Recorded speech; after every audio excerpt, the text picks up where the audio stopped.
Overnight, major police activity was seen just 2 miles from Nancy Guthrie's home as the search for the 84-year-old enters now its second week.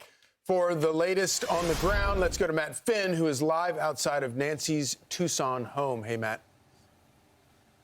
Good morning. You have to imagine neighbors in this area are rattled because not only is there an ongoing investigation of a missing woman in her 80s, but then last night, this major law enforcement activity just about 1.5 miles, 2 miles from the home.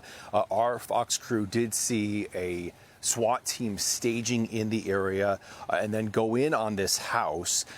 It's not quite clear how many people may have been apprehended or questioned throughout all of this, but the Pima County Sheriff confirms that some of its activity was in relation to Nancy Guthrie, writing law enforcement activities underway at a residence near East Orange Grove Road and North First Avenue related to the Guthrie case. Because this is a joint investigation at the request of the FBI, no additional information is currently available. Now, earlier in the day yesterday, our Fox crew saw what appeared to be a SWAT vehicle departing the sheriff's office, and that kind of tracks with something that happened earlier in the week when we also saw a SWAT team leave the sheriff's office, ending up near the border in Rio Rico, Arizona. Law enforcement took a man in for questioning. They searched his house, took his phone, but they ultimately released him. The Pima County Sheriff tells me they honed in on that particular man because he was a delivery guy who had been near Nancy's house. He was a delivery person, and he was in the area. He was in the area. Okay. And we verified that. Okay. Was that a cell phone ping or sighting? I'm not going to get into all that. It's more than one. Okay. There's a number of issues that came up. We looked at and said, okay, this is a target. Let's go see what's up with this. And we approached it with a search warrant and talked to the gentleman, and he was very cooperative. For the time being, we're satisfied with what he's given us. So you hear the sheriff there telling us that they were satisfied with the alibi of the guy they questioned earlier in this week. So we have to imagine perhaps people are being questioned right now in relation to the activity last night. And hopefully we'll get an update from the sheriff or the FBI soon. Back to you guys. That would be hopeful, indeed. Thank you, Matt. All right, let's bring in Bernard Zaper, the former ATF special agent in charge, faculty associate, Arizona State University School of Criminology and Criminal Justice. And Bernie, you were at a time a SRT team member stationed in Phoenix. You're well familiar with this area, with what's happening. What do you make of the law enforcement activities we've seen overnight?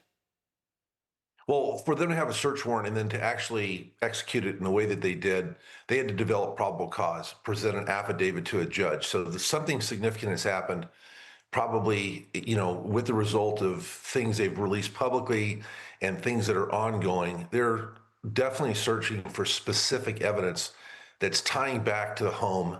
And the people at the search warrant, whoever was there, were probably questioned. They don't necessarily are going to be arrested at this point. They are always going to be detained so they can safely execute the search. So it's a significant development to have a search warrant at a location and for them to be on site the amount of time that they have been. So that analysis applies to the situation with the home, but not necessarily with the Range Rover at the Culvers.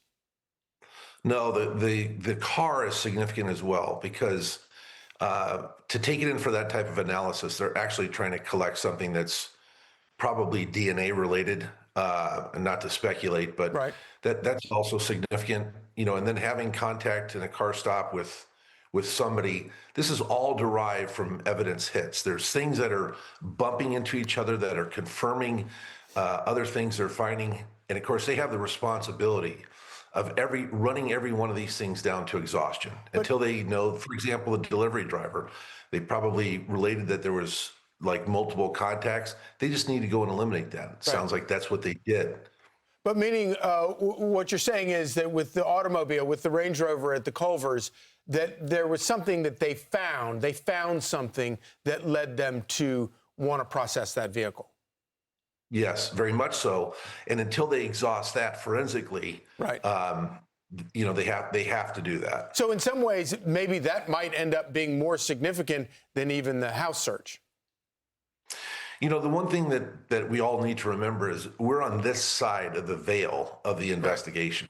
And we're only seeing these occurrences that happen publicly: the execution of the search warrant, the seizing or examination of the Range Rover.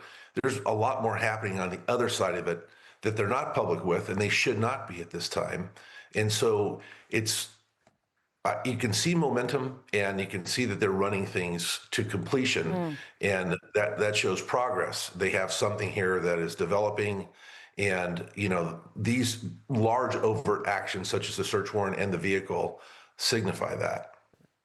Bernard, one of the questions or unanswered questions we have is whether we believe, or whether the investigators believe, that the Guthrie family knew the abductor or abductors, and whether there was a forced entry into the home.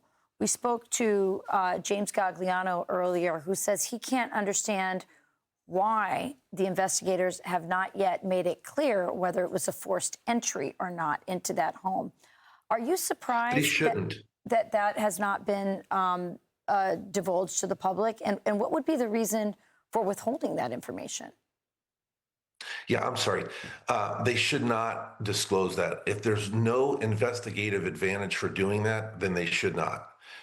Simply because the more information they know, when they start doing or have done contact interviews with people, then they have information that hasn't been released publicly. So this person is going to know things or contradict things that they do know that's completely advantageous for them in the investigation. So that's to the effect of the search, or excuse me, to the case overall.